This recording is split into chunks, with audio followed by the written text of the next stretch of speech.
అందరికీ వందనాలండి. నా పేరు వంశీ. నేను రాజమండ్రిలో ఉంటున్నాను.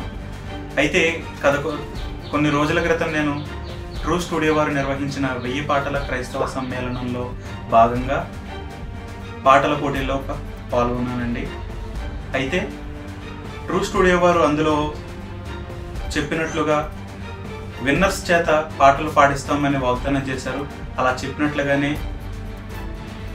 ఫస్ట్ విన్నర్ అయిన నా చేత ఈరోజు అద్భుతమైన పాట పాడించారు. అందును బట్టి ట్రూ స్టూడియో వారికి నా ప్రత్యేకమైన వందనాలు తెలియజేస్తున్నానండి. ట్రూ స్టూడియో వారు ఇంతకుముందు ఎవరో కూడా నాకు తెలియదు. ఎందుకు చెబుతున్నానంటే, ఈరోజు పాటల పోటీ అనగానే అందరూ తెలిసిన వాళ్ళనే గెలిపిస్తారు, లేదంటే వాళ్ళకి తెలిసిన వాళ్ళని బంధువుల్ని సపోర్ట్ చేస్తారు అనే ఉద్దేశంతో అనుకుంటూ ఉంటారు. కాకపోతే ఇక్కడ ఏంటంటే, ట్రూ స్టూడియో వారు ఎవరో కూడా నాకు తెలియదు. అలాంటిది నేను రాజమండ్రి నుంచి హైదరాబాద్ వచ్చి అక్కడ పాటల పోటీలో పాల్గొని మరి న్యాయబద్ధంగా నేను గెలుచుకున్న దాని ప్రకారం వారు నా చేత ఈరోజు ఒక చక్కటి పాటను పాడించారు. అందుని బట్టి వారికి నేను మరొకసారి ప్రత్యేకమైన వందనాలు తెలియజేస్తాను.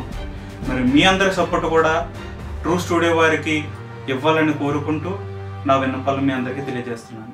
ధన్యవాదాలు. మా రాబోయే అప్డేట్స్ కొరకు ట్రూ స్టూడియో యూట్యూబ్ ఛానల్ను వీక్షించండి.